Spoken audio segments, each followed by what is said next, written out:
I'm Joey.T.Cartoon.P and you're watching the Cartoon Palooza.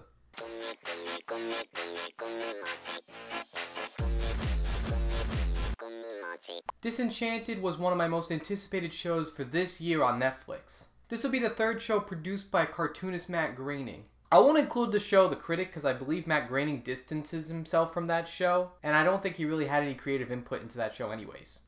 Netflix released the first 10 episodes, and there's no release date as to when they're going to release the next 10.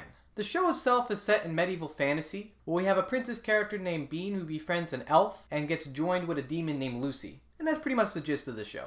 I won't say these characters are completely pointless, but it's very clear that they're starting off and we haven't really got a chance to see them develop. Right now, among the main three characters, Lucy seems to be the one that does it the least for me. I think, as far as a character goes, he's pretty much a blanket demon character, almost in some ways similar to Bender or Bart Simpson. And in that ways, there really isn't that much to explore. He pretty much is what you see is what you get. There is one episode, though, that I do think does a little bit of justice to his character and does make me see him a little bit redeemable, which involves an exorcist. But as far as the main characters go, he does the least for me. Bean as the main character is interesting, considering that this will be the first time in a Matt Groening animated series where you have a female protagonist. Think of it sort of like Leela from Futurama being the main character of Futurama as opposed to Fry.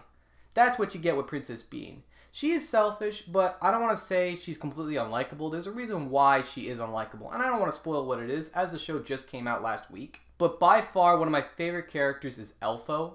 In the series, you have elves. They're straight up carefree, and it's almost like they're coming straight out of a Silly Symphonies cartoon. But Elfo as a character doesn't want to be like the other elves. He wants to go on, he wants to discover more in life. And then this leads to him being one of my favorite tropes in a Matt Groening show, which is the naive idiot. And that's what I think Matt Groening does so well, which is create dumb characters who aren't unlikable, and the choices they make are just reflective of their idiocy. You know, Homer Simpson, Philip J. Fry, Elfo pretty much falls in that vein. However, unlike Lucy, where you can tell they're coming in from a sort of template, I do think they add a little bit more to this character. It makes it interesting as far as what happens to this character in the end of this season, but we'll find out later on.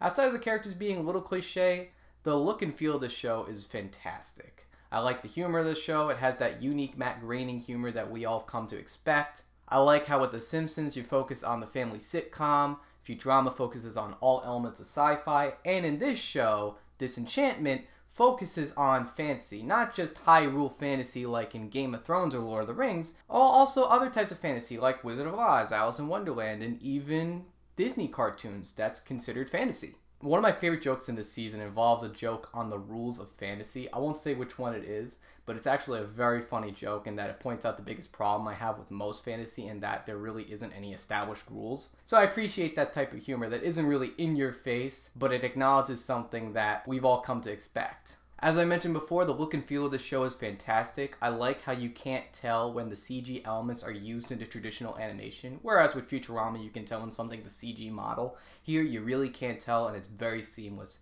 has a very warm glow to it, almost feels like watercolor. Probably not, all digital, but it looks great. And then one more thing I want to comment on that I didn't write in my original review, but I will say, with a Matt Groening show, you always got to stick around for the credits, even when nothing's going on. With The Simpsons, you got the couch gags. With Futurama, you got those side jokes in the old cartoons. And in here, you got to watch the credits for just what they do. I know it's hard with Netflix. It prompts you to skip the intro, but with a Matt Groening show, never skip the credits. Always follow through.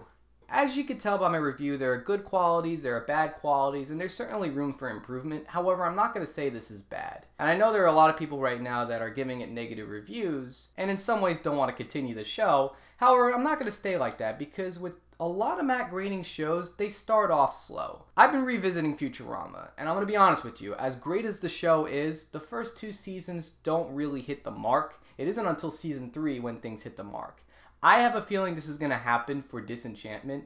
And even with The Simpsons, the first season of The Simpsons, the animation quality wasn't there, the voice acting wasn't there. It isn't until later on do they improve, and I think that's what's going to happen with Disenchantment.